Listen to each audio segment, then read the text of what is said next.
vamos a empezar. Hoy tenemos una charla un poco distinta a lo habitual. No tenemos un futbolista, no tenemos un entrenador, pero tenemos una persona que los conoce bien, bastante bien, de primera mano.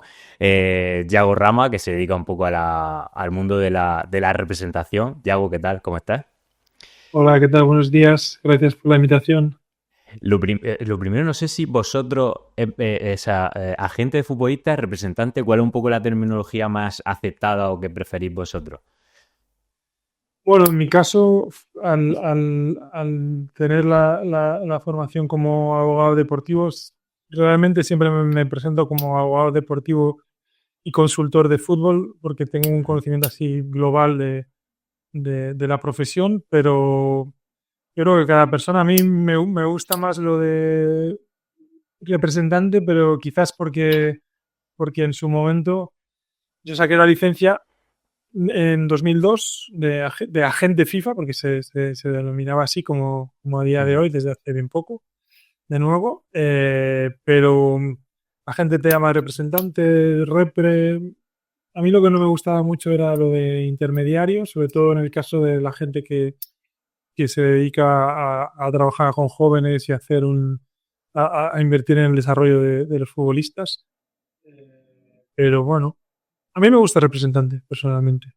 Sí, sí, sí. Dices que eres abogado, entonces, ¿cuál ha sido un poco tu trayectoria hasta llegar a ser representante de futbolistas, de entrenadores? ¿Cómo fue un poco, o en qué momento dijiste o empezaste a relacionarte un poco con esta profesión? ¿Cómo fue un poco el proceso? Pues, hombre, es una historia larga, pero voy a intentar resumirla. Básicamente, hace muchos años, una persona que conocía que le tenía gran cariño, viendo eh, mis conocimientos del deporte en general, porque la verdad que yo practiqué fútbol, baloncesto, hockey patines, snowboard, golf, pero él veía que yo con el fútbol, pues era ¿no? un deporte que además de practicarlo tenía mucho conocimiento a nivel de jugadores, ligas y cosas así, no nada en profundidad, pero él me trajo un día el temario de justo el último año antes de acabar la carrera de Derecho, me trajo el temario de agentes. Eh, ya te digo, fue en marzo del 2002 que cursé el examen y bueno, y me puse a estudiarlo. Yo tenía un amigo en el colegio, mi mejor amigo Quique González, que hoy en día y desde hace no sé, 20 años es coordinador en la cantera del Cádiz Club de Fútbol, que es un fenómeno y que cuando era joven era jugador, era mi mejor amigo, estábamos todo el día juntos y bueno, consideré que en su momento no tuvo digamos, ese asesoramiento adecuado a nivel de realizar, ¿no? la elección cuando llega el momento clave, cuando eres joven. Él era internacional sub-15 con España y creo que sub-16 también. Me acuerdo que fue a Francia a jugar contra Henry y Anelka porque eran de nuestra misma generación. Era una de las joyas del Racing de Santander, de la selección cántabra. Y bueno, eh, fue eso un poco lo que me empujó a meterme a sacar la licencia. Y es cierto que tenía ya algunos contactos en el mundo del fútbol, también a través de mi padre. Y bueno, me decidí, era muy joven, tenía 23 años. Creo que cuando saqué la licencia en 2002 era el más joven que había en España, eh, oficialmente licenciado. Y bueno, ese fue un poco el derecho no me atraía no la parte penal, sí más quizás la parte mercantil, pero sobre todo en ese momento empezaba un poco empezamos a tener conocimiento del derecho deportivo y pensé que realmente me podía diferenciar un poco del resto aplicando, estudiando, preparándome en el derecho deportivo, que de hecho después, unos años después he hecho muchos másters en mi vida hasta ahora, en estos 20 y algo años, pero hice un máster que me dio mucha base, que fue el máster con el ISDE en Madrid, International Management, International Sports Law in Management, y, y bueno, a partir de ahí decidí dedicarme profesionalmente a ello. Es Sí, cierto que sí, al sí. principio, los primeros años costaba y tuve también ahí digamos, un break en el que trabajé en Inditex, cerca de un año, año y medio, pero luego el gusanillo me seguía, tenía esa espina de decir, bueno, vamos a ponerle, porque al principio, como te decía, tenía 23 años, es un mundo complicado, sí, me sentaba con el mejor presidente que ha habido en el fútbol español, Augusto César Lendoiro, que me conocía también de antes desde niño, o con Francisco Pernía de Relaciones Santander, y bueno, creo que podía aportar mis cosas, pero es cierto que era un mundo complicado, es un mundo además que tienes que aprender de ensayo-error y los inicios siempre son difíciles. Yo estaba en Coruña muy a gusto, me salió la oportunidad de trabajar en una gran compañía que creo que también me dio una base para muchas cosas, como es Inditex, y combinaba, o sea, trabajaba allí, los fines de semana seguía viendo fútbol, pero combinaba un poco las dos cosas. Sí, sí. Has mencionado a Lendoiro y a Pernía, esa etapa entonces dorada, ¿no? De los presidentes en el fútbol español que... Sí, sí, sí, gente muy, bueno, muy... Además, en estos casos, en el caso de estos dos presidentes, de bastante, sí, tradicionales, pero avanzados para la época, sobre todo en el caso de Augusto, que lo conozco más profundamente y que, bueno, es el club de mis amores, un presidente que creo que marcó una época en el fútbol español. No creo, los resultados están ahí. Y bueno, eh, fue bonito, sí, muy, muy bonito. Gente de la que simplemente sentándote a tomar un café y si tienes la oportunidad de hacerlo, pues aprendes muchísimo. Sí, sí, sí. Volviendo al tema de la representación, claro, esto se está grabando y se va a publicar también en pleno mercado de fichajes. ¿Cómo es un día a día en pleno mercado? ¿Es mucho más ajetreado que en otra época del año o es siempre igual porque hay que estar a muchas cosas? Un poco cómo es tu día a día ahora en pleno enero, que es cuando supuestamente digo, no lo sé, más trabajo tiene un representante.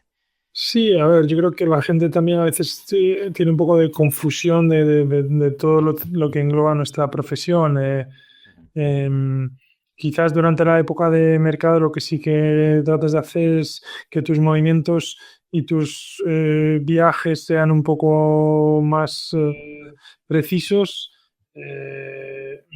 Hay una época que es más de mantenimiento, digamos, pero que te exige mucho trabajo igualmente, porque a los jugadores los tienes que atender, porque las relaciones con los clubes tienes que mantenerlas, a tus representados, sean futbolistas o entrenadores o otro tipo de profesionales que también lo hacemos, pues hay que asesorarles. Pero sigue siendo épocas ajetreadas. Obviamente esta época es un poco más intensa, eh, donde tienes que realmente reaccionar rápido, donde los timings de las operaciones son muy importantes y tienes que estar un poco más, digamos, en tensión. Quizás sí que es cierto que sea una época un poco más estresante por ese motivo, ¿no? Porque realmente quieres eh, llevar a cabo o realizar acuerdos, operaciones en el que engloban, no te engloban solo a ti y quizás la época en la que estás fuera de mercado, pues estás haciendo activaciones o acciones en las que tú un poco manejas todo, tanto si quieres ir a reunirte con jugadores, como con entrenadores, como con clubes, pero creo que es un trabajo muy bonito, pero muy exigente, prácticamente los 12 meses del año. Yo, vacaciones de reales, el año pasado tuve unas bastante buenas, que me fui a las Islas Baleares, pero sí que muchas veces estamos con la familia en algún sitio, pero no tenemos Sí, la con el teléfono, sensación ¿no? sí, el teléfono e incluso el revisar contratos que tienen que ser Mm. ya, o que te surge una reunión importante que no contabas y estás, digamos, con tu familia a lo mejor en algún sitio y te tienes que mover. Es un trabajo, a ver, súper bonito para mí, en mi opinión, pero muy, muy exigente que tiene, como todos los trabajos, sus pros y sus contras. Sí, sí. Es un trabajo con mucha presión, ¿no? Bueno, y con mucha presión y muchísima responsabilidad. Sí. Al final final estás manejando, entre comillas, el futuro de gente joven.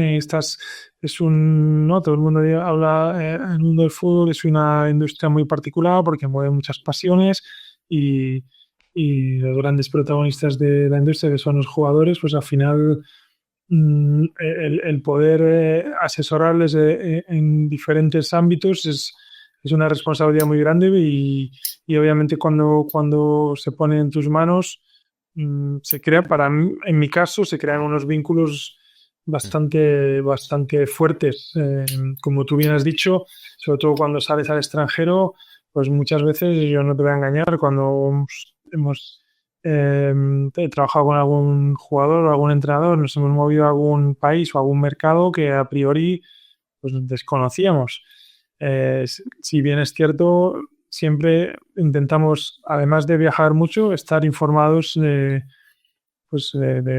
la manera de trabajar, la manera de funcionar en los diferentes países. Y luego, yo siempre lo digo, a nivel cultural es muy importante, eh, antes de viajar a los sitios, pues empaparte un poco de la cultura, la idiosincrasia. Ya no te digo a nivel general del país, que por supuesto, pero también de la región, del club mismo, que cada club tiene su identidad y su manera de hacer las cosas. Por lo tanto, nuestro trabajo en ese research de información para mí es muy relevante, porque eso va a permitir que el jugador llegue en unas condiciones de adaptación mejores. Por lo tanto, eso ayudará a que su rendimiento sea mayor. Sí, sí, sí. De la figura de la agente FIFA o representante, esto era estaba regulado hasta 2015, si no me equivoco, se desreguló, ¿no? Para que cualquiera pudiera serlo y luego se ha vuelto a regular en 2023. No sé, ¿a ti te parece bien que se haya vuelto a regular o prefieres que haya un poco de libertad en el mundo de la representación? No, yo pienso que FIFA, después de desregular, como bien has dicho, la profesión, en estos años se ha dado cuenta del error que cometió. Si queremos, yo soy un gran amante de la formación, como te comentaba antes, he hecho un montón de máster prácticamente cada año, de formaciones de diferente tipo, por supuesto, de derecho deportivo, de scouting, de, de marketing, de sponsoring. Hay un montón de ámbitos que afectan a tus representados y que, bueno, y que afectan al mundo del fútbol, que es importante tener conocimiento. Entonces, FIFA, una vez que ha vuelto a restablecer el examen de agentes, se ha dado cuenta que debe exigir unos mínimos para que la gente pueda desarrollar esta profesión de una manera profesional y que den un servicio a los jugadores, que como digo, o a los entrenadores, que son lo más importante de este mundo del fútbol, es que den un servicio acorde con unos estándares mínimos de formación. ¿Qué es lo que pasa? Cuando yo saqué la licencia en 2002 ya se hablaba que el 75% de las operaciones eran realizadas por gente sin licencia. A día de hoy, no sé el porcentaje, pero no creo que diste mucho. Entonces, está muy bien que reglamenten, está muy bien que pongan unos mínimos y unos estándares de formación. Hay unas normas que cumplir, que muchas de la gente no las está cumpliendo a día de hoy. Yo tengo millones de ejemplos. Y lo que sería ideal es que FIFA se aplicase en que si establece un reglamento, aunque es cierto que dentro de este reglamento nuevo ha habido muchas legislaciones nacionales que han tumbado parte del reglamento, es decir, hay parte del reglamento que FIFA quiso establecer el año pasado que no están en funcionamiento, pero por lo menos que se cumpla lo que está establecido, que se cumpla. Y bueno, creo que van en una línea buena, pero yo sí, por supuesto que soy partidario de que haya un de que haya unos mínimos exigibles para el desarrollo de la profesión como en muchas otras. Claro, porque al final lo dices tú que ahora que está regulado se siguen haciendo operaciones de gente que no debería poder hacerla. Entonces, eso a los que sí que estáis, sí que habéis hecho el examen y tenéis el título, como que realmente hay gente compitiendo en un mismo mercado sin tener las exigencias que vosotros sí habéis cumplido. Como, claro, os perjudica a vosotros.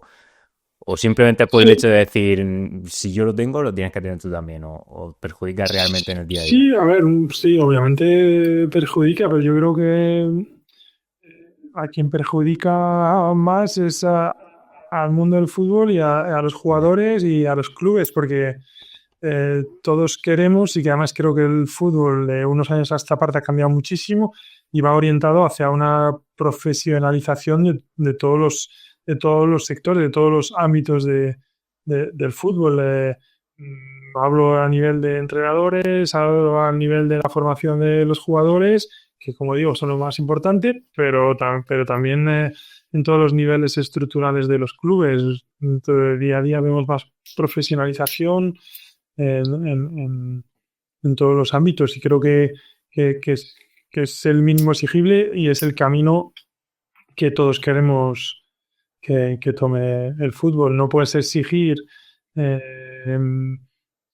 ciertos estándares si no hay unos mínimos y creo que, por ejemplo, para los jugadores es muy importante que la gente que les asesore pues tenga una formación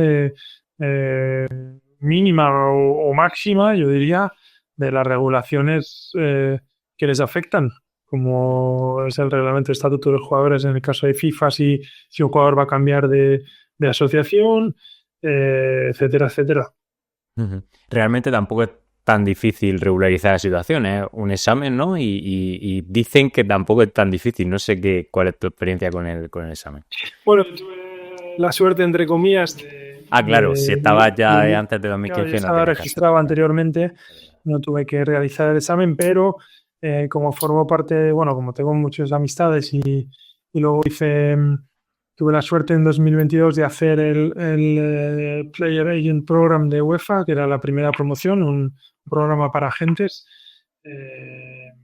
donde UEFA ha dado un primer paso, creo que FIFA también lo ha hecho, para darnos, bueno, dar al mundo de los agentes un reconocimiento y abrir las puertas de su casa y decirnos, oye, venid aquí, vamos a ayudaros, a formaros. Bueno, el caso que después de esta primera promoción ha salido un movimiento de las 30 personas que hicimos el programa para fundar una asociación, aunque todavía no la hemos lanzado, estamos en ello y nos está costando un poco, obviamente por lo que te digo, de que no tenemos tanto tiempo para preparar las cosas, pero hemos montado una asociación que he tenido la gran suerte que mis compañeros me han elegido como presidente y entonces, sin haberla montado oficialmente, lo que hicimos es hacer unos webinars internos entre los 30, bueno, no todo el mundo se decidió a hacer el examen porque algunos ya lo tenían y otros son profesionales de otras hicieron el programa de agentes por ver un poco cómo funcionaba el mundillo de los agentes. Era un grupo muy interesante porque había gente de muchos sectores, había gente era muy profesional, con mucha experiencia, había gente con menos experiencia. Bueno, la verdad que el UEFA en ese sentido, el UEFA Academy está súper bien organizado y lo hicieron muy bien. Y ya te digo que ahí hemos hecho webinars y hemos ayudado a algunos de los futuros agentes que el 100% aprobó a preparar los exámenes y las preguntas de los exámenes. Difícil, yo creo que bastante completo el examen. La materia que había que estudiar era bastante amplia. Yo la tuve, la ojeé, te soy sincero, no la miré toda al detalle, pero eran unos 1000 folios en total, más o menos. Y bueno, muchos reglamentos, mucha normativa, como no puede ser de otra manera. Y es cierto que ha habido, creo que se ha hecho ya 2 o 3 exámenes desde que ha vuelto la licencia de agentes. Y en el segundo examen creo que hubo una criba bastante grande. Fue bastante difícil. Creo que la gente se quejó porque según países pues parecía que en algunos era más fácil, en otros más difícil. Bueno, es muy difícil que todo el mundo salga contento, es muy difícil para FIFA organizarlo realmente en ese sentido. Yo creo que los exámenes tienen una dificultad media alta, en mi opinión, pero al menos lo que yo he visto. Y sí que lo han hecho bastante bien en el sentido que te exigen tener unos mínimos de conocimientos sobre diferentes ámbitos de la profesión que son importantes en cuanto a la inscripción de jugadores, el trabajo con menores, que es súper importante, súper delicado, y ellos lo han realmente puntualizado muy bien. Bueno, el mecanismo, ¿no? Los derechos de formación, el mecanismo de solidaridad, todo ese tipo de cuestiones que para la gente que es ajena al mundo del fútbol y en este caso de la representación, pues han oído, pero realmente hace falta tener un conocimiento muy amplio sobre esas normativas. Ajá. Bueno, pues entonces la persona que me dijo que era fácil se llevaría la lección bien aprendida. Pues es verdad Bueno, que ahora que lo oye, dices, escuché que es verdad que en el último examen hubo incluso quejas, es verdad, ahora que lo dices, me acuerdo que sí. O sea, sí, bueno, en España ha habido, en España hay problemas que en la federación, sin ánimo de señalar a nadie, pues hubo problemas una vez con el wifi, creo, es verdad, sí, otra sí. vez con algo del examen, que si se filtraron exámenes, no quise ni mirar mucho. Sé que había algunos problemas, pero bueno, yo creo que al final no es fácil para una federación tampoco, y en un país como España que somos mucha gente aplicando la licencia, miles de personas, hay que también entender que no es fácil, y sobre todo no es fácil, obviamente yo creo que es imposible que todo el mundo salga contento. Ya. Pero hablar un poco de cómo es el trabajo del representante del día a día, por ejemplo, algo muy importante, supongo que es la captación de clientes, la captación de jugadores, entrenadores. No sé tú en tu caso cómo realizas un poco esta función, que digamos muy importante, ¿no? Porque al final si no tienes clientes no tienes trabajo, Sí, entonces sí, sí. cómo se hace esto? Pues, está claro, es muy importante. Bueno, al final no te sabría dar un librillo, sí que a lo mejor unas pautas. Eh, yo lo que he comentado el otro día, tuve la suerte de intervenir, ya sí, soy el segundo programa del programa de en la segunda promoción, perdón, del programa de agentes de UEFA, y me invitaron a ir y intervine en una mesa redonda y hablamos un poco de esto también. Y creo que uno de los consejos que yo daría, primero es el tema cultural, dependiendo del país, el approach tiene que ser diferente. Luego hablamos también del tema de los idiomas. Desafortunadamente en España pues hemos tenido un poco de lastre bueno, creo que en el mundo latino, ¿no? Es así. Sí. Yo hablo 5 idiomas y a mí en mi día a día me ayuda muchísimo. Ayer yo creo que estuve hablando en italiano, en francés, un poquito el alemán sí que realmente tengo que mejorar, pero creo que el hecho dependiendo del país, ¿no? Ya que estamos aquí hablando de un fútbol global, de que sepas la lengua o al menos hagas un approach o intentes comunicarte en la lengua, la gente te abre mucho las puertas, es ya un plus. Y luego en una reunión, bueno, hay diferentes maneras de contactar a los jugadores. Obviamente, si es un menor, lo primero es contactar con la familia. Luego a nivel de, bueno, la gente que ya llevamos años, pues tenemos mucha gente conocida en el mundo del fútbol que te puede dar acceso, pues eso, a contactar con la familia o con el jugador. No soy yo muy amigo de contactar a la gente por redes sociales, que creo que es un trend ahora mismo. Ujú. Pero bueno, a veces en determinados casos también podría ser. Y luego lo que sí que, una vez que te reúnes con la gente, eh, esto es una profesión en la que tienes que tener un poco de dotes de relaciones personales, ¿no? Estás muy expuesto, tienes que ir a puerta fría a hablar con clubes, con jugadores, y en este caso con jugadores y familias. Pues bueno, cuando te sientas en una mesa y tienes la situación en la que tienes a un jugador, está su familia, yo diría que un consejo sería primero preparar bien la reunión, obviamente, pero también tener esa habilidad o desarrollar esa habilidad para saber, una vez que te sientas en esa mesa, quién es quién manda, quién tiene un poco la voz cantante. Si el chico realmente, yo siempre trato de enfocarme en el jugador, pero obviamente si es un menor, pues te tienes que enfocar más en lo que son sus progenitores o tutores legales. Y, y bueno, tratar de diferenciarte del resto, mostrar tus cualidades. Y por eso yo siempre digo que la formación es súper importante. Yo creo que eso te puede ayudar a diferenciarte y saber de lo que hablas. Y luego, bueno, es una profesión, como muchas otras, que se aprende mucho con la experiencia, ¿no? Es cierto que ahora, pues eso, FIFA ha hecho esta formación para sacarte la licencia, que está muy bien. Hay otras muchas formaciones, hay gente en España muy buena dando formaciones. De hecho, yo, aunque no tenía que hacer el examen, estuve con el Sports Law Institute de mi amigo Tony Roca haciendo el curso que él preparó para preparar la preparación del examen. Eh, pero luego es una profesión de aprender con la práctica. Entonces, bueno, hay que intentar encontrar talento, como has dicho, e intentar ver, planificar previamente, como he dicho, preparar esa reunión para decir, ok, yo creo en este jugador o en este entrenador y creo que su parkour tiene que ser este y bueno, creo que le puedo ayudar en esto otro y sentarse y a practicar.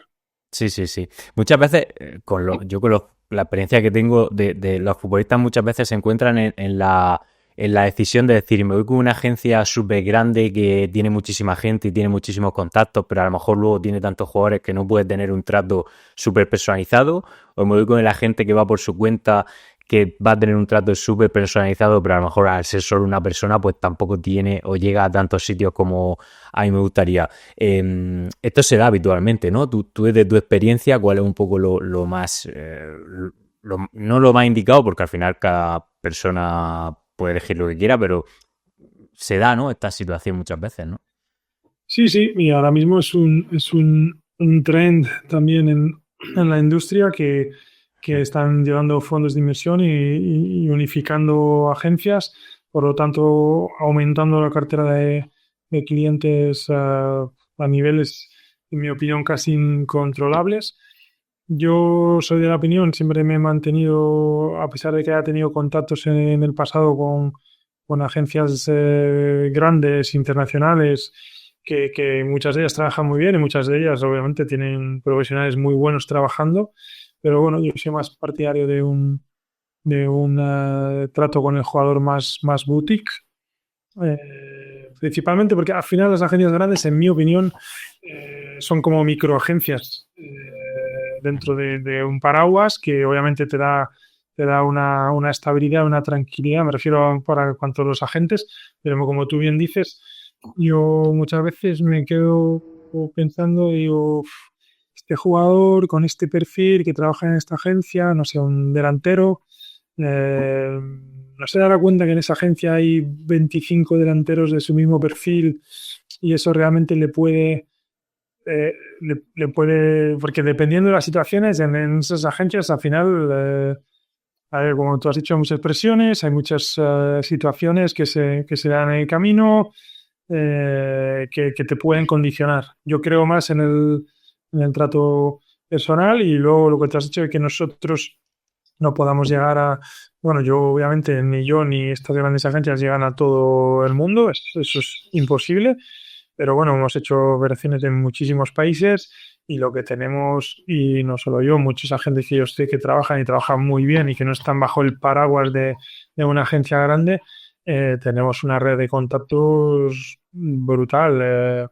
Pero tengo amigos y yo mismo hemos hecho operaciones, no sé si en los 5 continentes, pero casi. Entonces, yo creo más en el trato personalizado. No digo que las agencias grandes no lo den, pero sí que creo que tanto volumen, tanto al final.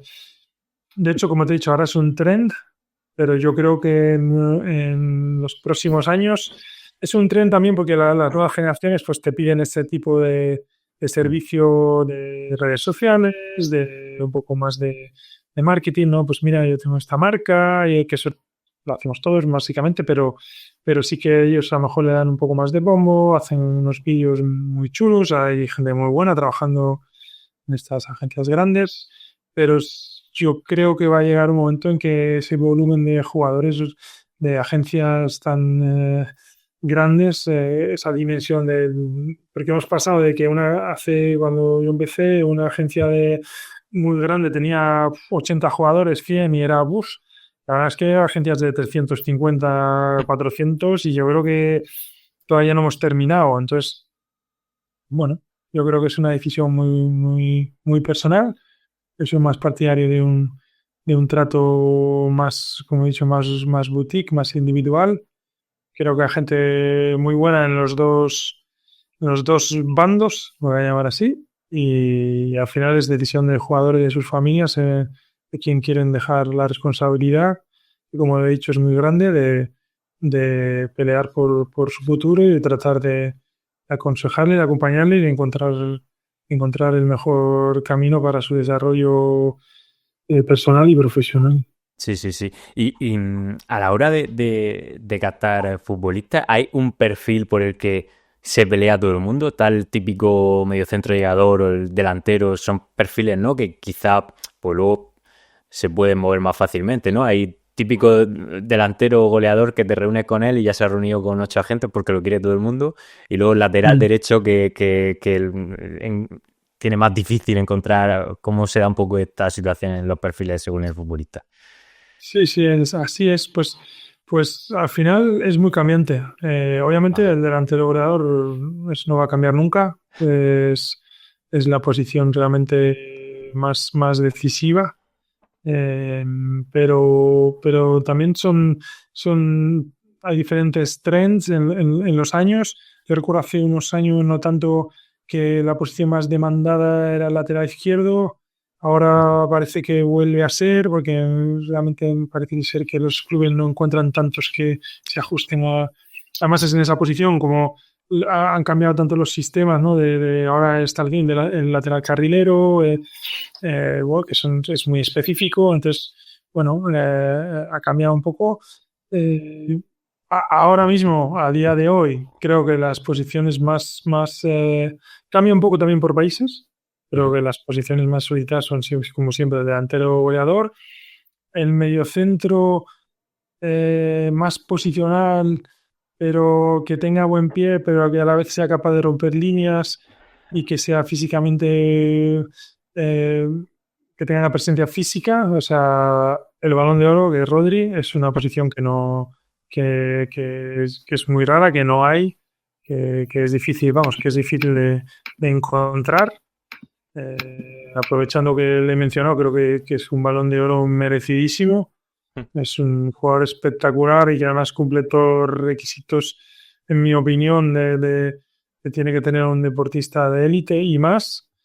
Creo que tenemos una gran suerte. Me da pena que se haya empañado un poco esta situación con el tema de Vinicius, pero creo que vamos, que tenemos que estar súper orgullosos y que es un Balón de Oro merecidísimo. No digo que en el otro caso, si lo hubiese ganado Vinicius, no lo fuese también, pero Rodri es un jugador espectacular y clave en la selección campeona de Europa, clave en un super equipo como el Manchester City, y lo estamos viendo, cómo está sufriendo con su falta.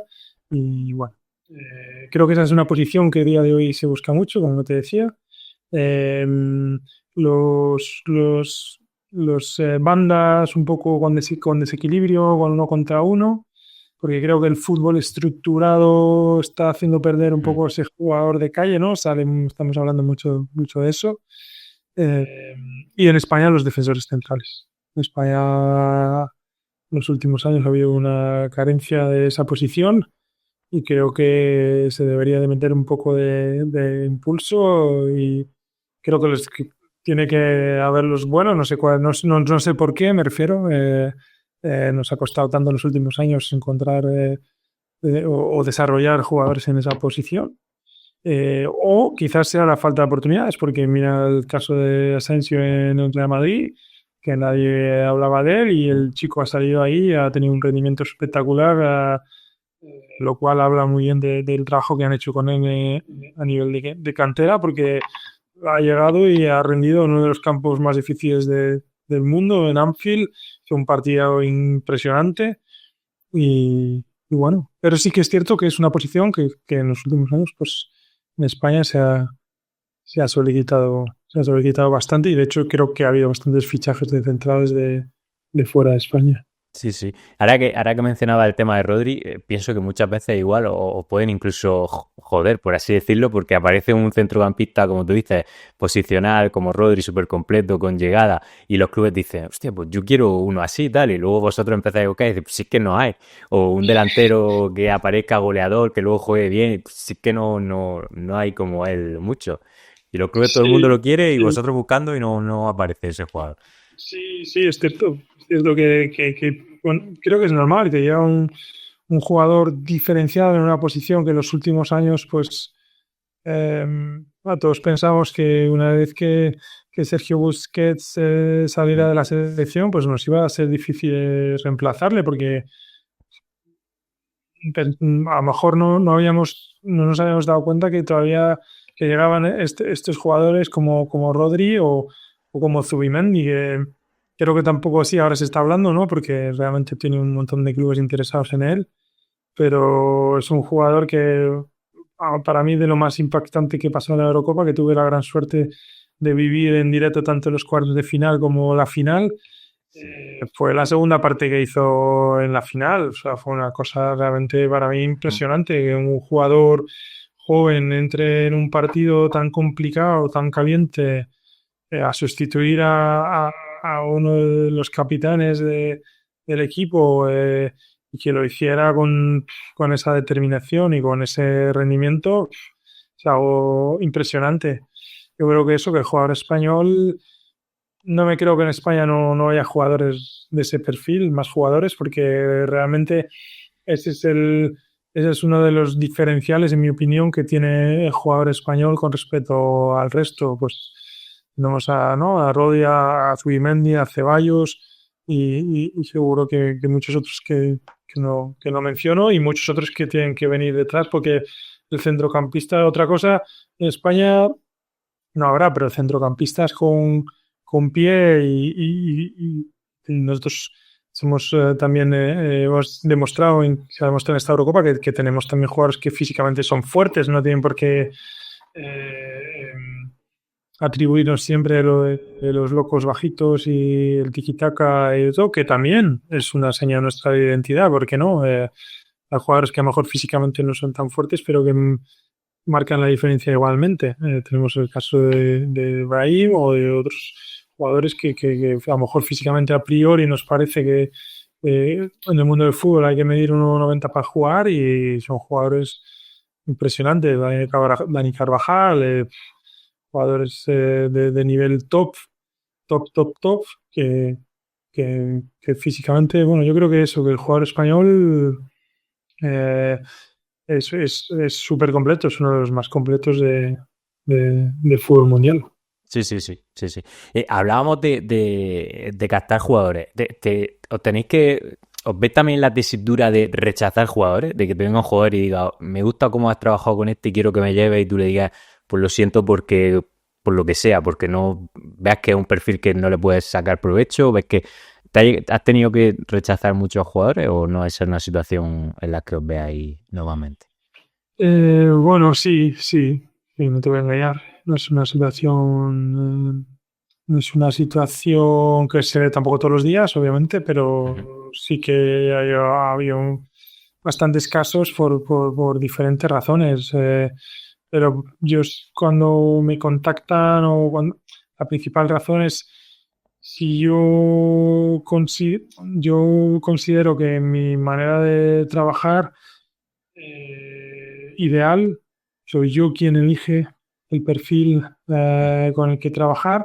Es cierto que cuando surge una oportunidad, obviamente que consideras que puede ser interesante y que no consideras que no hay ningún conflicto de interés, al menos en mi caso, para con tu trabajo, pues, ¿por qué no? Eh, pero sí que pasa y porque le pasa a todas las agencias del mundo, yo creo que prácticamente todos los agentes, todos conocemos a gente, todo el mundo, mucha gente te contacta, no, porque mi hijo no, porque mi primo no, porque bueno, llega un momento en que tú tienes que seleccionar y, y yo creo que la manera, al menos mi manera de seleccionar la tengo muy clara. No digo que no haya habido casos en los que me han contactado y haya comenzado a trabajar, porque también los ha habido, pero en este tipo de situaciones que se dan prácticamente a nivel semanal o mensual, que te contacta gente, sí que muchas veces de una manera muy y sin ánimo de ofender a nadie, porque claro, yo no me puedo poner a trabajar con un jugador así como así, sin conocer. Pero mismo un jugador que vaya a captar, yo puedo ver un jugador que me guste, pero un jugador o un jugador que, eso, que se me acerque por medio del boca a boca o lo que sea, porque me ha visto no sé dónde, y siempre tiene que haber una química, ¿no? Tiene que haber se tiene que desarrollar esa confianza, y para mí no quiere decir, yo no soy, al menos yo, en mi estilo, una persona que me vaya a reunir por la primera vez con un jugador o con su familia o con un entrenador y que vaya con el contrato en la mochila. Creo que hay que hablar, hay que conocerse, hay que ver si uno está alineado, si tiene las mismas eh, inquietudes y la misma manera de ver la misma manera de trabajar. eh, y bueno, pero sí, sí que pasa. Sí, sí, sí, sí. Y a la hora de ya firmar un contrato, ¿cuáles son las condiciones habituales? Supongo que se firma una permanencia, ¿no? De 2 o 3 años y luego realmente el representante gana de lo que gana ese jugador con su contrato, solo si cambia de club, solo si se mejoran las condiciones del jugador. ¿Cuáles son las condiciones habituales? Aunque cada jugador supongo que será diferente, pero normalmente cómo ingresa dinero el representante. Sí, a ver, lo más habitual es que a través de tu contrato de representación, que tiene que tener unos mínimos, la FIFA establece que no pueden ser más largos de 2 años. Sí que es cierto que hay mucha gente que en esos 2 años pues mete otro tipo de cláusulas de penalizaciones, etcétera. Bueno, suelen ser contratos en exclusividad eh, y hay unos porcentajes que la FIFA en la última regulación los intentó limitar, pero es una de las partes del reglamento nuevo de agentes que está en suspensión. No digo que esté anulado, sino que está suspendido de momento porque varias legislaciones nacionales pues así lo establecieron. Y de ahí pues tienes un porcentaje sobre los contratos deportivos y o comerciales eh, que negocies en este caso. Lo normal que se suele hacer, cuando tú entras a trabajar con un jugador que ya ha tenido un representante, un agente o que realmente ha negociado su contrato en el club en el que está, pues si no hay una renovación, si no hay un cambio en ese contrato, lo normal es que el anterior representante pues siga recibiendo su dinero como es normal, pues fue una gestión individual de ellos o de la gente en este caso y recibe esa remuneración. Es cierto que la tendencia desde que yo empecé a trabajar siempre era más o menos que eran los clubes los que respondían de las comisiones de los agentes, entre comillas, en nombre del jugador. Esa tendencia sigue existiendo, pero ya hay determinadas regulaciones que o bien obligan de una u otra manera a que ese pago, esa comisión sobre los contratos negociados sea realizado a medias entre el club y el jugador, o incluso ahora solo por parte del jugador. Pero bueno, eso depende mucho de las asociaciones, de las ligas donde negocien los contratos, mm, del, del- ya te digo, del caso concreto. Sí, sí. Sí, sí, que varía, puede variar según Mm, el mm. caso.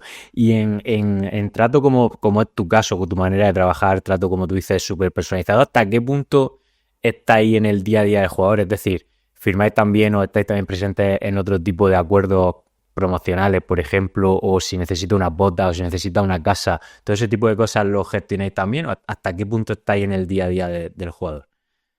Pues, lo mismo que con los contratos, es que cada caso es Varía. diferente. Tú lo que tienes que hacer es un poco, eh, obviamente estás muy en el día a día de ellos y lo que tienes que intentar siempre es ayudarles para que su día a día fuera del fútbol sea lo más fácil, entre comillas, para que a la vez le ayudes en que su día a día en el fútbol, pues él pueda estar tranquilo y focalizado en su rendimiento deportivo. Pero hay jugadores con más experiencia que prácticamente no te exigen un seguimiento muy. Mm. También depende de las situaciones que tengan, ¿no? Hay jugadores que juegan, hay jugadores que no juegan.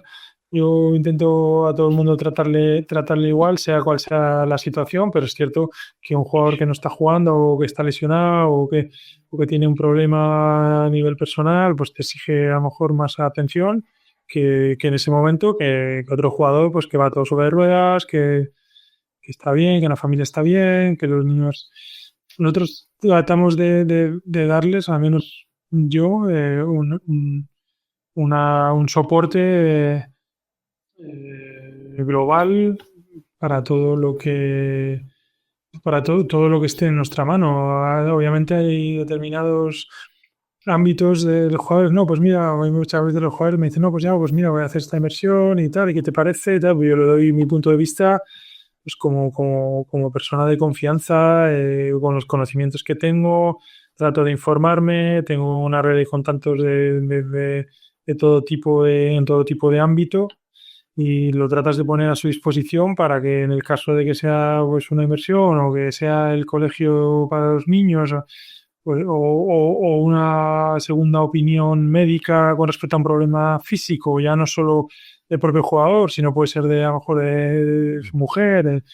Pues no sé, yo ahora mismo negocié un contrato en Asia, en Japón, y una de las condiciones del contrato era que el club se tenía que hacer cargo de todos los cuidados porque la mujer del jugador está embarazada. Entonces, bueno, pues son determinadas cosas que tienes que, en mi opinión, tener en cuenta, tener controladas y tratar de que el servicio sea pues, lo mejor posible. Ya te digo, porque el vínculo, al menos yo en mi caso, que desarrollo con los chicos suele ser bastante importante. Yo Sí, sí. luego, como te decía antes, lo asumo como una gran responsabilidad y siempre trato pues de estar ahí para hacer lo que esté en mi mano por ellos.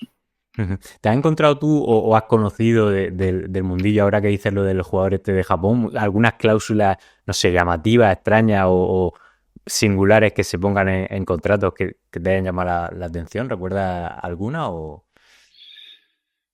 No te sabría, no recuerdo ninguna ahora, pero pues, sí que dependiendo de los países ha ido. Mira, me llamó mucho la atención un contrato eh, con un club americano de la USL, pero no porque hubiese una cláusula en particular, sino porque era un contrato impresionante. No recuerdo cuántas hojas tenía, pero una pasada, hablando de un montón de situaciones, un contrato muy anglosajón, prácticamente con repeticiones de cosas y bastante me llamó la atención. Vamos. Sí, sí. Hubo que echar un buen rato para leerlo Sí, entero. sí. Pero el nivel de cláusulas, bueno, eh, eh, particularidades así como anecdóticas tampoco, pero sí Ya. que recuerdo un contrato, por ejemplo, también en la MLS, pues desglosando mucho el tema de comercial, de jugador, era un jugador muy importante mexicano, y, y desglosando un poco, pues qué es lo que se quedaba cada uno con respecto a las posibilidades de buscar sponsors, ¿no? De snacks, de aerolíneas, de bebidas, Ya. bueno, Ya. Sí, esto también va muchas veces, es cultural también, ¿no? Por ejemplo, se ha hablado muchas veces que en España los jugadores tienen prohibido montar en bici o esquiar, pero luego un futbolista en Austria o en Suiza no le va a prohibir esquiar cuando lleva esquiando desde que tenía 9 meses. O, por ejemplo, prohibido montar en moto, pero luego a un jugador que se va a Camboya, donde si no va en moto, no llega a ningún lado, no le puedes prohibir montar en moto, ¿no? Este tipo de cosas que cambian según los países, ¿no?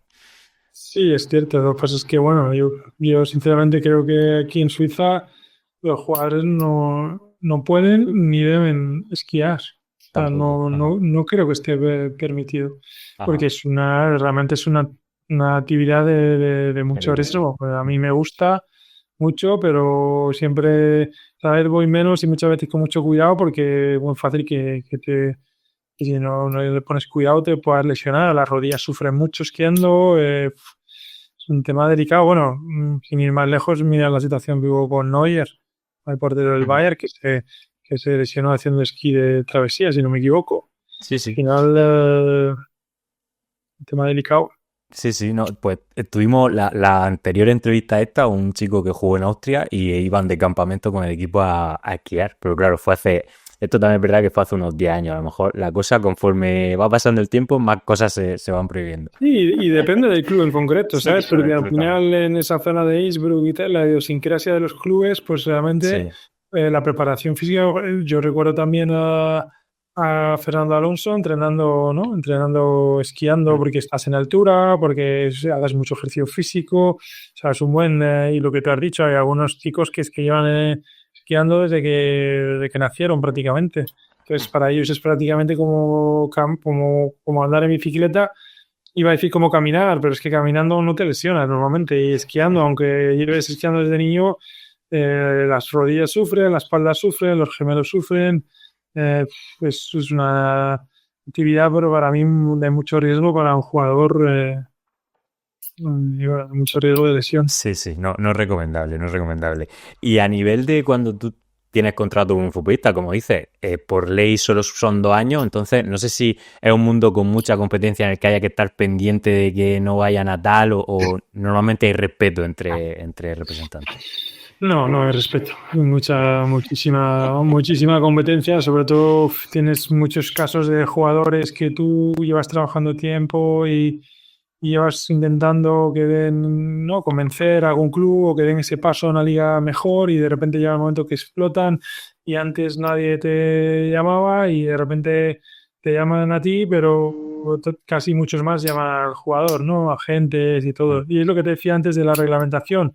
Hoy en día, desde el nuevo reglamento, la FIFA en el reglamento establece que nadie puede contactar con un jugador bajo contrato con el otro agente con el ánimo de empezar a trabajar con él antes de los 6 meses, de los últimos 6 meses de contrato de representación. Que es lo que yo estoy viendo por amigos y por mi caso personal y que no se cumple, que nadie lo cumple y que más y más debido bueno, a este tren que hay ahora en la industria de las agencias grandes que al final muchas de ellas prácticamente firman números, cantidad, no calidad, pues están contactando a diestro y siniestro a jugadores. Y bueno, yo invitaría a todo el mundo a denunciar este tipo de situaciones porque la FIFA ha avisado que eh, se suspenderán las licencias de la gente que incumple el reglamento. Ujú. Sí, muy bien. Y otra cosa que entiendo complicada es cómo llegar a un club, o sea, cómo contactas con X club, no sé cómo se trabaja el contacto con los clubes directamente, porque claro, dice, ¿cómo llego a ese equipo? ¿Cómo contacto? No sé cómo se hace un poco este trabajo. Bueno, a día de hoy es mucho más fácil que cuando yo empecé. A día de hoy con todos los canales digamos, de contactos, ya Mm. sea internet, redes sociales. Bueno, está claro que al principio mm, pues me refiero, ¿no? Contactar a nivel global con un equipo que está en, yo estoy en Suiza, pues que esté pues en Japón, pues no es tan fácil, pero hoy en día con los medios que hay, realmente llegar y bueno, ya no te hablo gente que lleve años trabajando en la industria, prácticamente con 2 o 3 llamadas tienes el contacto. Entonces, Ujú. bueno, la gente que está empezando, pues lo que tiene que hacer es moverse mucho, lo que hemos hecho todos, moverse mucho. Yo llegué a Suiza y no conocía a nadie. Yo me moví aquí porque mi novia, que hoy en día es mi mujer, pues tuvo una oportunidad laboral muy buena de venir aquí, yo la empujé a venir, empecé a venir temporadas y empecé de cero a ir a los campos, a conocer a gente, a aprender el idioma. Tenía la suerte que ya venía con varios idiomas en la mochila y me abrió muchas puertas y sentarme y tuve la gran suerte también que cuando empecé a venir en 2008 el fútbol español estaba en auge, campeones de Europa, después fuimos campeones del mundo, el jugador español empezaba a emigrar, que antes era prácticamente una quimera y que creo que es lo que nos hizo ser campeones y que lo que nos sigue haciendo ser campeones o nos ayudó a darnos ese último toque. Y hay que moverse, hay muchos congresos, yo he ido a un montón de Y Scout Forums por todo el mundo, en Italia, en Holanda, en Inglaterra, a sentarse con la gente, a darte a conocer.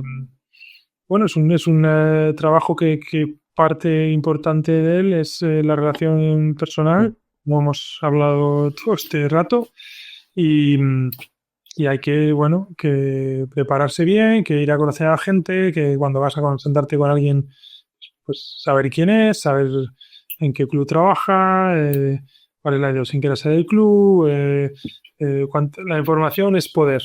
Ujú. Eso es algo, entonces, cuanta más información tengas, pues muchísimo mejor. Qué sistema de juego utiliza, quién es el entrenador, etcétera, etcétera, etcétera. Claro. Creo que Ujú. eso, y luego obviamente, pues lo que te exige esta profesión a lo largo de toda ella es mucho esfuerzo, mucho músculo financiero para estar en los sitios, para moverte, para ver a la gente, para ir a estos foros a los que hacía referencia.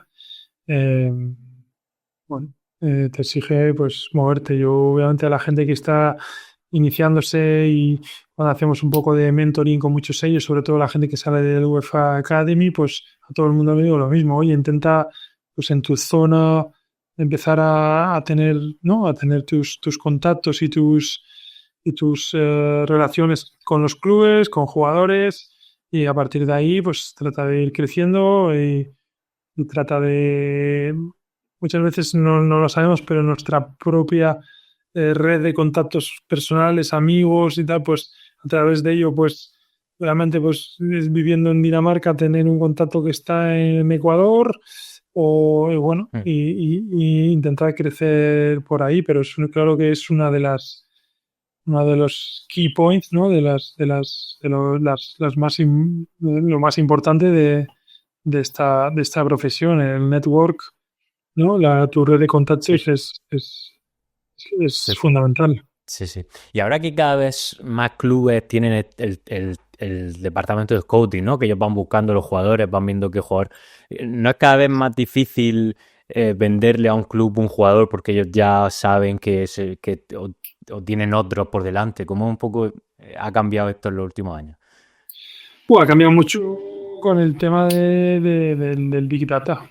Ujú. Realmente está ahora mismo en auge total, lleva ya unos años desde que llegó y vino para quedarse. Creo que además le da un toque interesante a- al, bueno, al fútbol en general, pero y bueno, es una herramienta muy, muy útil, pero también, bueno, yo lo cojo con pinzas y creo que el Big Data muchas veces, bueno, como siempre se dice, hay que contextualizar, hay que saber muy bien, Sí.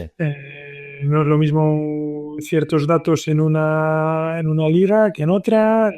La inteligencia artificial ahora parece que está tratando, ¿no? Bueno, parece no, así lleva ya un tiempo haciéndolo, de simular, ¿no? Un rendimiento de un jugador en Italia, como sería en la Premier League, por ejemplo. Todo ese tipo de situaciones está cambiando mucho, pero yo creo que siempre, bueno, el ojo humano, como te he dicho antes, la información es poder. Cuanta más información, si tú vas a hablar, yo que hago un poco también esa consultoría a nivel de mercado de fichajes, de decir un equipo, obviamente que los equipos a nivel profesional, cada equipo es diferente, cada equipo tiene su red de scouting diferente, hay incluso equipos de nivel profesional que prácticamente se puede decir que no tienen una red de scouting, todavía sigue pasando, no muchos, pero pasa a nivel profesional en algunos países. Y bueno, tú siempre puedes aportar tu granito de arena, tu conocimiento, por eso creo que es muy importante estar todo el rato formándote, y en esas épocas que hemos dicho que no es mercado de fichajes, ver mucho fútbol, viajar, realmente estamos muy ocupados. Mi mujer a veces se medio ríe, se enfada cuando entra y me ve con un ordenador viendo un partido, con el iPad viendo otro y con la televisión con otro, te miran como si estuvieses loco. Pero es cierto que cuanta más información manejes, pues mejor. Y en el tema del scouting, ya te digo, ha evolucionado muchísimo. Es cierto que hay clubes y clubes españoles en concreto que tienen una red de scouting impresionante, que llegan a muchísimos sitios y que, bueno, entre comillas pueden dificultar, pero creo que nosotros siempre les podemos dar apoyo en determinadas maneras, dándoles información. Muchas veces es muy interesante toda esa información que manejamos nosotros de mercado, a ellos les es muy útil para en una operación, por ejemplo, si están interesados en un jugador, decirle, oye, tío, pues es que este jugador, pues mira, lo quiere el Dortmund y mejor que a lo mejor te intereses en este otro jugador que es prácticamente el mismo perfil. Quizás ellos no lo tenían en la lista, pasan a mirarlo.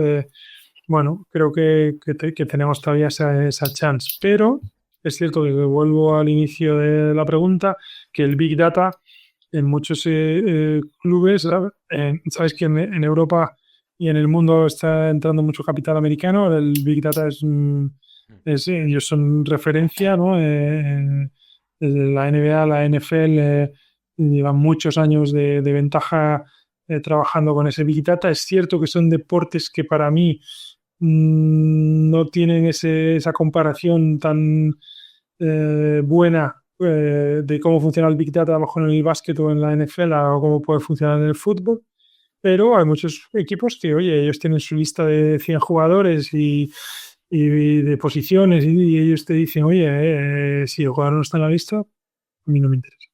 Sí, sí. Eso pasa, eso pasa. Sí, sí. Y a nivel de españoles en el extranjero, ¿cómo ha sido la evolución? Me has dicho que tú empezaste con esto en 2002, ¿no? Me has dicho. Claro, o sea, Sí, a ver, pero yo realmente salía del extranjero, ya me movía en 2002 en el extranjero algo, pero cuando salí más al extranjero y me moví más es a partir de 2007, que es cuando que es mi mujer se movía a Suiza y yo me empecé a mover, sí. Por aquí y por Inglaterra, por Francia. Sí, y a nivel de futbolistas y entrenadores, ¿cuándo el boom se dio coincidiendo con los éxitos de la selección o los años anteriores ya gustaba el perfil del español o cómo ha evolucionado un poco ese Yo creo que el perfil ha evolucionado mucho. Yo creo que el perfil de español ya gustaba antes, pero que el jugador español, como todos sabemos, no estaba tan disponible para salir al extranjero.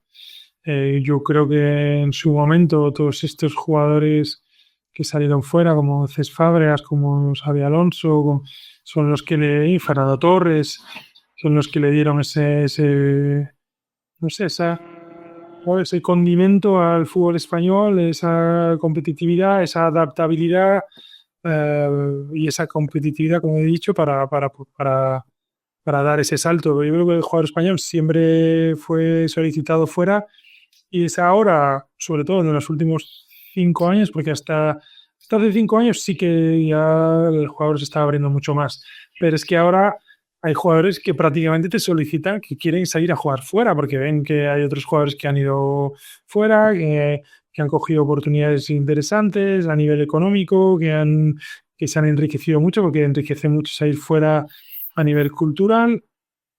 Problema, sigue habiendo ese problema que hemos comentado desde el principio del tema de los idiomas.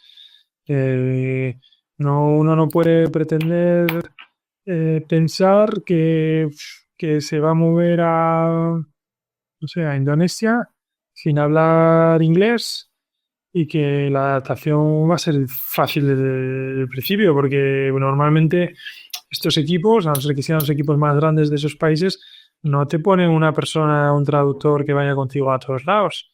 Y encima estamos hablando de países donde el que no, o sea, el que normalmente hablan o el idioma local, que para nosotros es prácticamente imposible de aprender, o inglés, o que a veces no hablan ni inglés.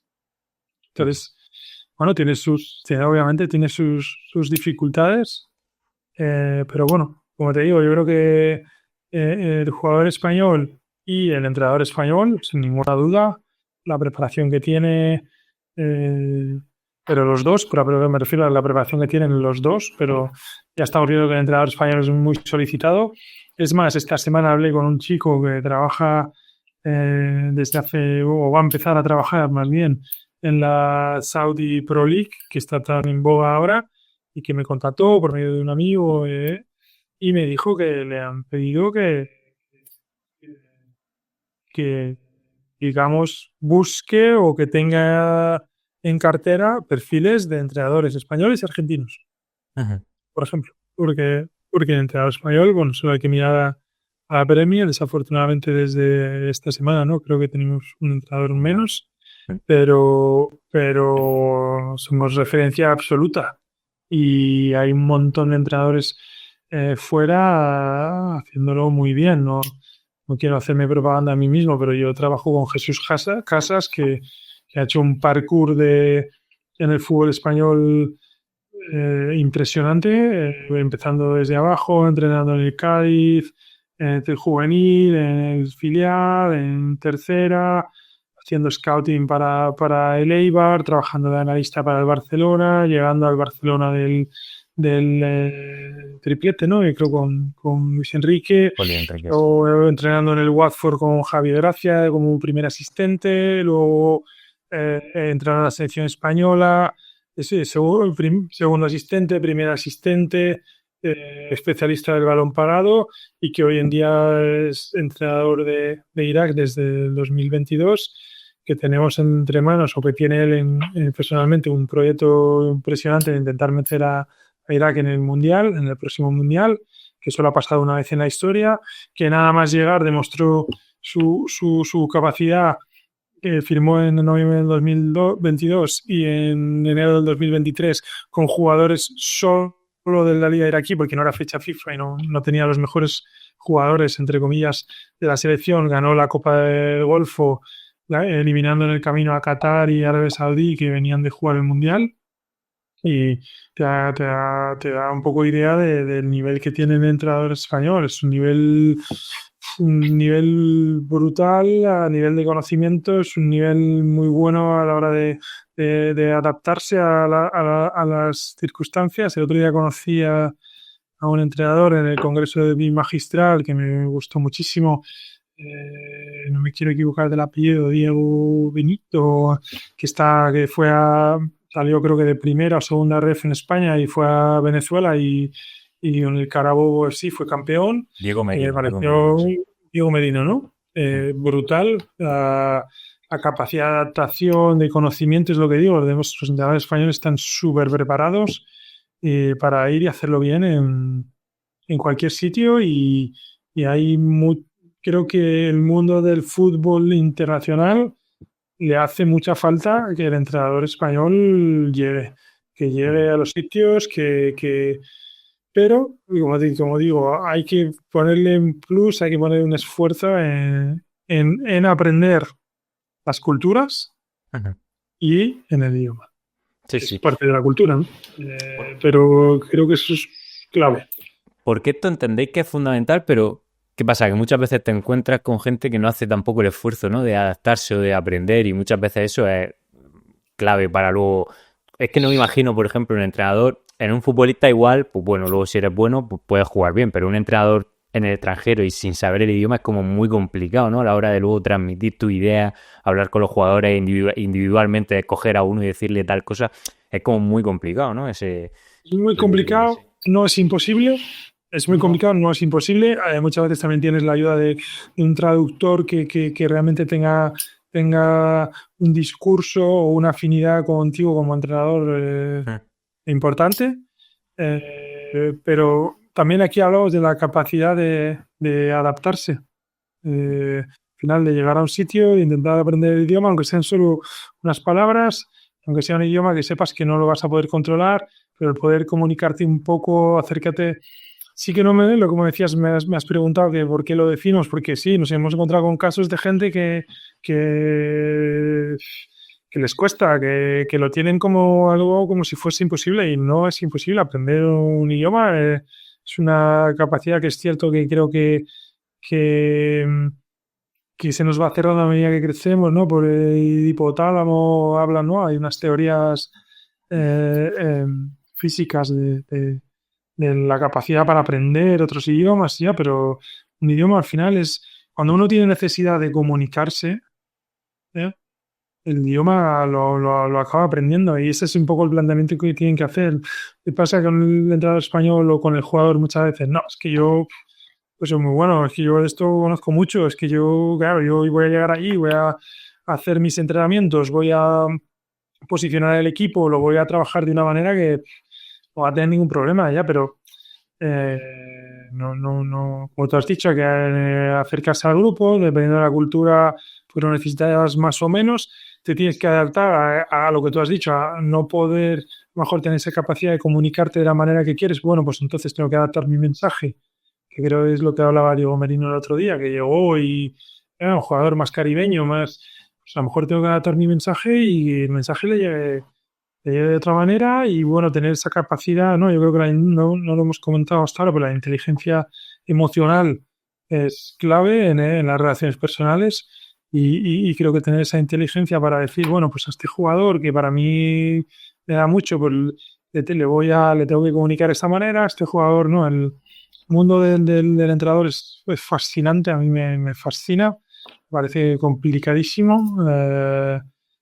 Tienen un montón de impactos de muchos sitios. Entonces, como te digo, antes de ir a los sitios hay que informarse lo máximo posible. Hay veces que es muy difícil llegar a tener esa información, pero creo que siempre hay que intentar informarse lo máximo posible, como hemos dicho, del tema cultural, pero también de la idiosincrasia del club y a nivel organizativo, porque un entrenador, si hablamos de entrenadores, también los jugadores, pero si hablamos de entrenadores, tienes un montón de impactos. O sea, tú llegas allí y tienes que tratar con el director deportivo, con el jefe de scouting, con el presidente muchas veces, con el jefe de prensa, si es que lo hay, con el director de eso, de comunicación o de estrategia, con el greenkeeper que cuida el campo, con el kit manager, ¿no? El utillero que te lleva las cosas, con el team manager que gestiona los jugadores, con los jugadores. Son impactos continuos, tienes que tener un mensaje muy claro, saber perfectamente que en cada momento con quién estás, a quién te estás dirigiendo, con quién estás hablando. Y yo creo que en eso el entrenador español es muy bueno, muy, muy bueno. Tenemos una inteligencia emocional los españoles brutal, creo que de las mejores que hay en Europa y diría que en el mundo. Tenemos esta capacidad de adaptación muy buena y a veces me da mucha rabia, me da pena que el tema del idioma no nos digamos, suponga un lastre un poco para dar ese pasito más de salir fuera.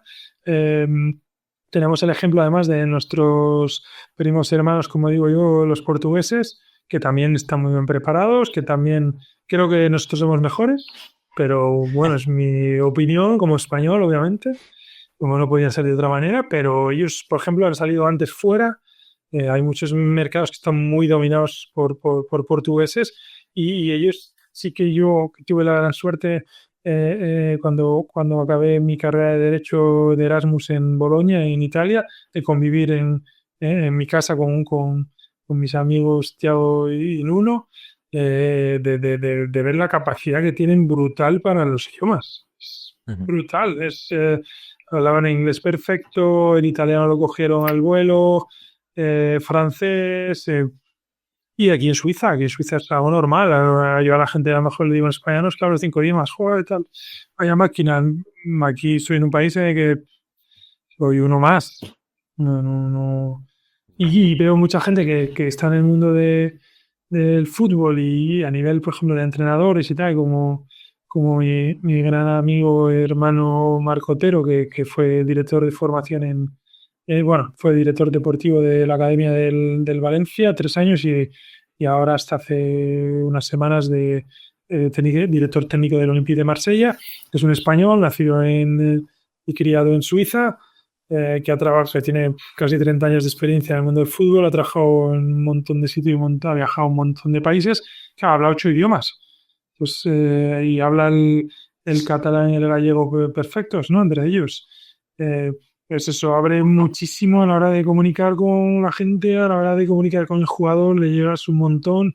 Ya. Yo creo que al principio aquí en Suiza alucinaba porque le veía entrenar, que cuando yo era el director de la Academia del Basilea, y además entrenaba al sub-15 porque quería dar ese ejemplo de yo soy el director de la academia y llevo a este equipo que es clave, ¿no? Para que el resto vea un poco la idea de juego y tal. Y claro, había jugadores de origen albanés, de origen portugués, de origen español, de origen inglés. En el entrenamiento hablaba portugués, hablaba francés, hablaba alemán, hablaba suizo-alemán. Uf, claro, eso y los jugadores te da muchísimo como entrenador, muchísimo. Claro. Y eso el propio futbolista también lo tiene que valorar, ¿no? El hecho de que tú llegues ahí y le hables en su idioma. Y dice, y este que viene de ahí Exactamente. de tal y... Y Sí, tú sí, sabes lo sí. que es un entrenador que llegue a Francia, pues como Robert Moreno, por ejemplo, cuando fue a Mónaco, que trabajamos juntos y ya venga con el francés, que ya tenía una base y se esfuerce en aprenderlo y empieza a Ujú. comunicar con los chicos en francés y luego de repente hay un español, como estaba Cesky, que ahora comunica en español y luego hay no sé, un ruso, como había y comunicaba en inglés. Y claro, es que eso te da Sí, muchísimo. sí, sí, sí, sí, sí. Y a nivel de mercado, hay mercados en los que los españoles son más interesantes, se piden más. Claro, ahora me dices lo del idioma. Entiendo que en sitios, por ejemplo, para mercado de entrenadores, donde haya un idioma súper específico, tipo Tailandia, que tiene que Tailandia, yo qué sé. O luego, por ejemplo, los futbolistas españoles, que normalmente son más técnicos, a lo mejor ligas nórdicas donde hay más juego directo, encajan menos, no sé. ¿Hay unos mercados donde se pide más o encaja más, o vosotros trabajáis más al futbolista español? Yo creo que el futbolista español sí que hubo ese momento en el que era nuestra gran señal de identidad, ¿no? El tema como hablaba antes, del tiki-taka, del juego de posesión y como ha dicho mi gran amigo Marco, como que somos los mejores entre las dos áreas, ¿no? Ujú. Y a lo mejor en Europa los franceses, como dice él, los mejores en las áreas, ¿no? En la defensa y en el ataque. Nosotros entre las dos áreas. Yo creo que el jugador español de un tiempo a esta parte se ha dado cuenta que tiene que tener una formación global. Creo que también a nivel de academias así está siendo. Se está desarrollando un fútbol más global donde lo que tiene el jugador español que no tiene el resto para mí es un gran conocimiento del juego en sí. Entonces, ¿qué pasa? Que eso te puede ayudar a adaptarte a lo mejor a un entorno en el que si tú eres un jugador que físicamente no eres muy fuerte, pero tienes un gran conocimiento del juego, pues puedas anticipar situaciones, puedas encontrar los espacios, puedas desarrollar tu juego de una mejor manera. Yo ya te digo, no veo tampoco un mercado específico. Sí que creo que no hay tantos jugadores en Asia como debería de haber.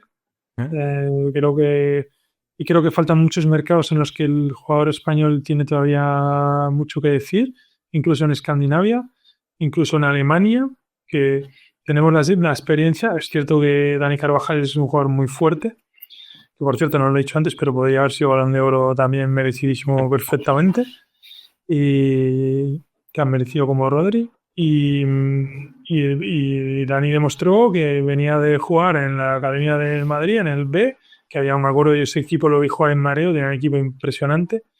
Y bueno, que por lo que fuera en aquel momento José Mourinho, pues no considerable, no tenía digamos, el nivel para, no recuerdo ahora quién estaba, pero seguramente el jugador es mega top. Se fue al Bayer Leverkusen y se salió del mapa. O sea, salió del mapa tanto que lo tuvieron que traer de vuelta. En todo un Real Madrid, o sea, y es un jugador bajito, es cierto que físicamente es muy fuerte, pero es un jugador muy, muy listo, muy competitivo. Yo creo que esa es un poco también la clave de esa competitividad, esa agresividad, esa intensidad, que creo que antes a lo mejor a jugador español le faltaba un poco y que con el paso del tiempo eh, creo que la tiene también. Y creo que a nivel lo hemos demostrado también en la Eurocopa, ¿no? Que sabemos jugar a muchas cosas y a muchos micropartidos, ¿no? Como dicen los entrenadores, en el mismo partido. Sabemos conservar la pelota, sabemos presionar arriba, sabemos jugar más en bloque bajo. Creo que el jugador español es de los más completos que hay. Y la única limitación que hemos tenido hasta el día de hoy es la que hemos hablado, que al principio el jugador español no quería salir fuera. Pasaba un poco como al jugador en Inglaterra, ¿no? Que las condiciones en España eran muy buenas, en España se vive muy bien, que esa es otra, ya te digo, no espere el jugador español Claro. de salir fuera y vivir mejor que en España, porque mejor que en España no se vive en ningún lado. Pero se puede vivir muy bien igualmente. Claro. Encontrar tu sitio, encontrar tu desarrollo, creo que salir fuera te hace madurar muchísimo como persona, es una experiencia impresionante. Si tienes familia para tus hijos es también algo muy, muy bonito, todo el mundo te lo remarca, ¿no? Todo el mundo que ha salido fuera tiene esa idea de que salir fuera te da muchas cosas a nivel personal y yo espero y creo y confío que va a haber más jugadores españoles y más entrenadores españoles y más directores deportivos españoles, que es una, por ejemplo, lo del tema de los idiomas, es una gran limitación que han tenido históricamente y creo que hay gente muy, muy buena y muy preparada. Todos estos jóvenes o de los deportivos ahora más jóvenes que han entrado pisando fuerte como Pablo Ortiz en Mallorca o Manu Fajardo en el Betis y muchos otros. Sergio Fernández en Alavés, gente que, joder, que está muy capacitada que para salir fuera y hacerlo espectacularmente bien. Y Ujú. para salir fuera a equipos de nivel. Es gente que lleva ya muchos años trabajando en el mundo del fútbol, demostrando conocimientos muy punteros a la hora de desarrollar proyectos deportivos y que, vamos, que yo creo y espero y confío que de aquí a unos años tenemos otro ejemplo, Javier Ribalta, que es un gran amigo mío que está ahora como director de fútbol en la ECA de Atenas, que fue director, jefe de scouting en el Manchester United, jefe de scouting muchos años en la Juventus de Turín, trabajó en el Milan, trabajó en el Novara, nivel súper top, habla idiomas, lo cual le ha abierto muchas puertas y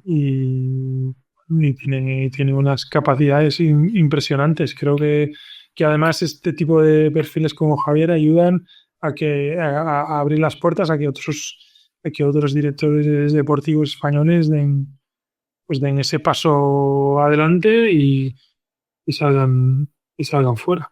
Sí, sí. Antes decías tú que muchos jugadores incluso ya te piden, o yo quiero salir fuera. ¿Hasta qué punto crees tú que un jugador debería intentarlo en España y no decir, venga, me voy fuera a intentarlo fuera? Con todas Es las posibilidades que difícil. hay. Es una pregunta muy, muy difícil porque como te he dicho todo este rato, ya hemos estado hablando, hay que ir mucho al caso concreto. Ya. Pero lo que sí que está claro es que todos esos ejemplos de los que tú hablas deberían ayudar a abrir la Mm. visión del jugador español al hecho de salir fuera. Tenemos un caso que además su representante es un buen amigo mío, Gelo Rodríguez, de Álvaro Fidalgo en Ajá. México, que es un jugador que ha hecho un carrerón ahí espectacular y que además, si no me equivoco, salía de la cantera de Real Madrid. Podría haber mejor haber pensado y seguramente podría haber tenido un futuro bueno aquí en España, pero eligió dar ese paso y creo que acertó completamente, es un ídolo allá y por qué no, todavía es joven y probablemente tendrá la Mm. oportunidad de venir a España a un gran equipo a seguir, eh, a seguir desarrollándose profesionalmente.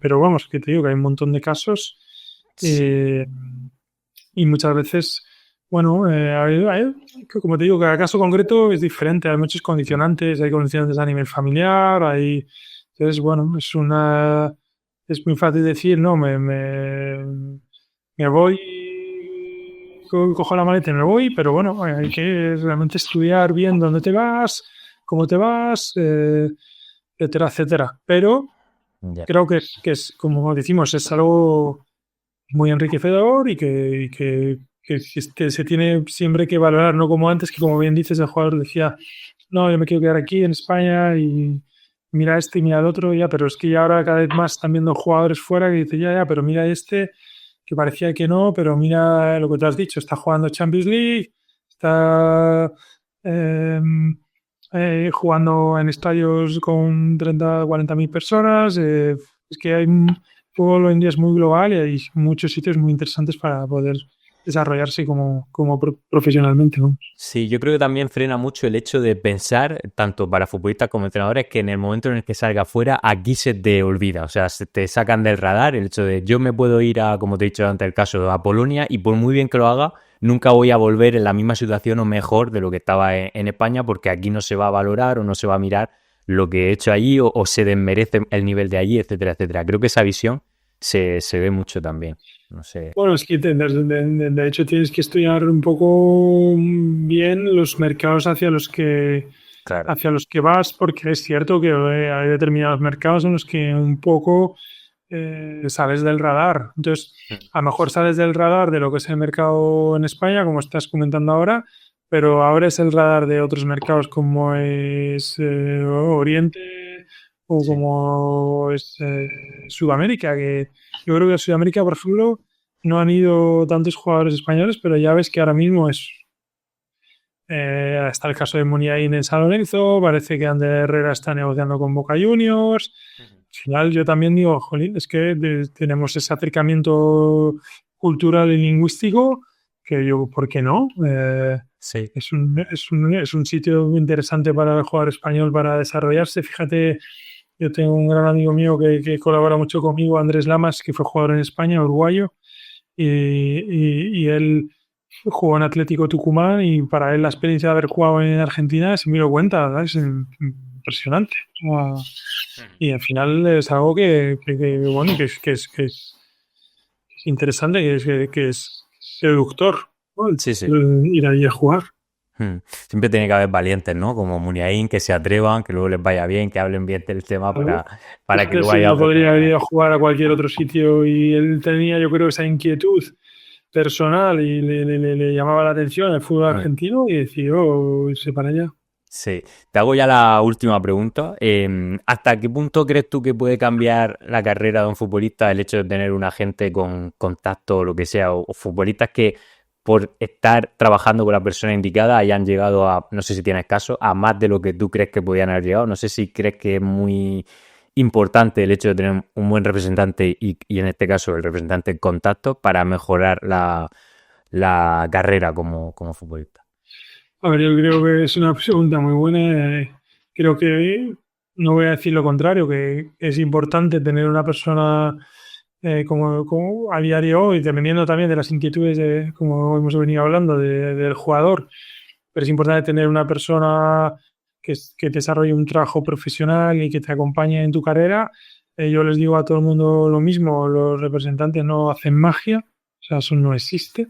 Sí que ves a veces cosas extrañas, pues por alguna situación bueno, que realmente no llegamos a comprender del todo, pero los representantes no hacen magia. O sea, el jugador de fútbol hoy en día tiene una exigencia brutal, llegar a la élite y tiene que pensar que tiene que rendir. Creo que obviamente tener un buen representante pues te abre puertas y te orienta de una manera mejor para poder llegar. Yo tengo un caso que siempre lo digo, que es el caso más bonito que he tenido hasta ahora, de un jugador que es muy amigo mío, que ahora está retirado, Mohamed Koulibaly, que juega al Racing, lo traje en su momento al Racing Santander también, que lo descubrí cuando tenía ya 22, 23 años en CFA2 en Francia, en quinta división, y que al año siguiente firmamos en el Sub-21 de Grasshopper, luego Chiriakos Forza que es el gran jugador suizo que jugó en el Inter de Milán, el Bayern de Múnich, era entrenador del primer equipo, lo subió al primer equipo de Grasshopper, luego no jugaba mucho, lo llevé, tuve la gran suerte de hacer un test con el Bournemouth Eddie Howe, que además me permitió desarrollar una amistad con él, súper bonita, que hoy en día es el entrenador de Newcastle, y fue a Inglaterra a jugar, quiero decir, a lo mejor si yo lo descubrí en un torneo aquí a unos kilómetros de Basilea, pues seguramente en su caso, si no nos hubiésemos cruzado los caminos, pues quizás lo hubiese descubierto otra persona.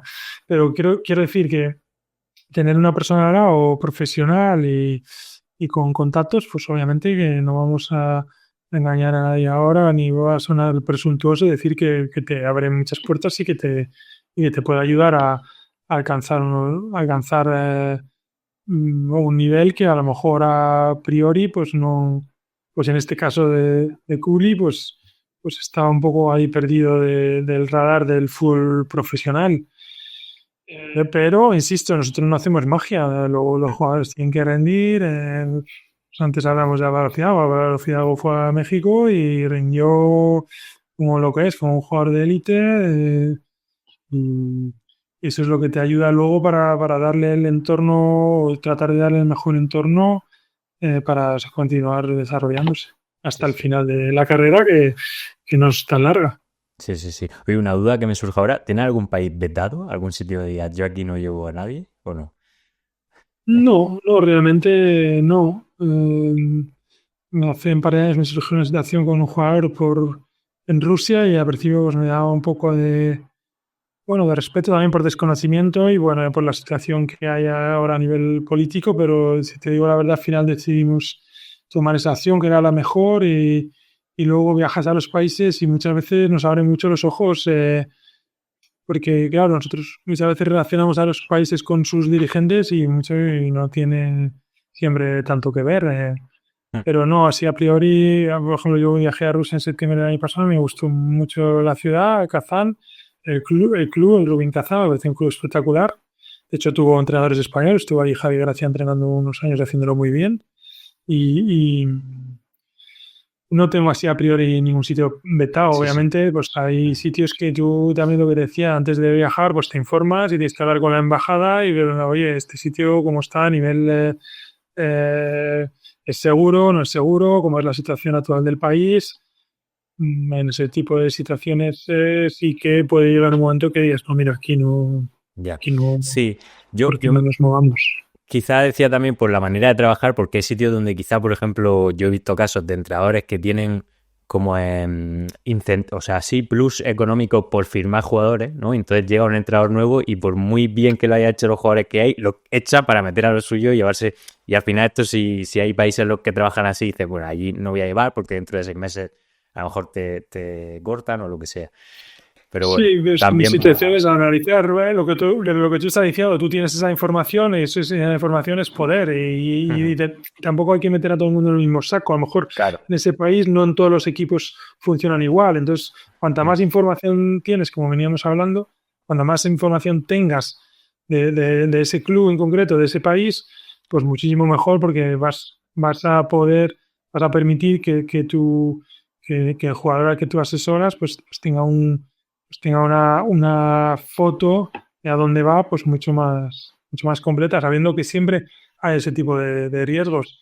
Y muchas veces en países más que nosotros llamamos pues más punteros en el mundo del fútbol y tal, pues tienes clubes con presidentes que toman decisiones muy locas o entrenadores que lo que tú has dicho, que Sí. vienen, cambian y de repente limpian todo, o directores deportivos que vienen y que echan al director de la academia que ha hecho un récord histórico que acaba de pasar en Francia, que ha hecho lo que nunca nadie había hecho en toda la historia del club y viene y prefiere trabajar con gente de su confianza y tiene que salir, pero eso son cosas que realmente son incontrolables.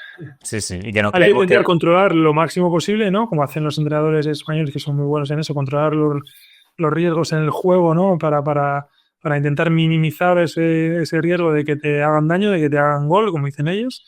Pues lo mismo en nuestra profesión, tratar de minimizar esos riesgos y de maximizar un poco las virtudes de lo que es el salir fuera y de tener esa experiencia en otro fútbol, en otro entorno y con otro nivel de contratos muchas veces, que es...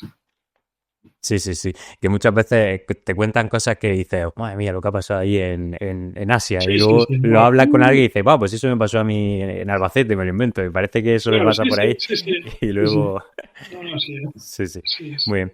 Pues ya ha sido un auténtico placer, conocerte y conocer un poco igualmente, más cómo es la profesión, ¿no? Del representante y cómo es tu vida más concretamente. igualmente, Así un que gusto. muchísimas gracias Muchas por gracias por la atenderme. invitación y estamos en contacto. Un abrazo grande y enhorabuena por el trabajo que haces, que es muy bonito el poder también, ¿no? Remarcar todo ese talento español en los diferentes ámbitos del fútbol que está fuera desarrollándose y también dejando nuestro país en un buen sitio, ¿no? Eso es que creo que para todos es muy reconfortante. Sí, sí. Así que Muchas gracias. gracias a ti también. Un Venga, abrazo. un abrazo.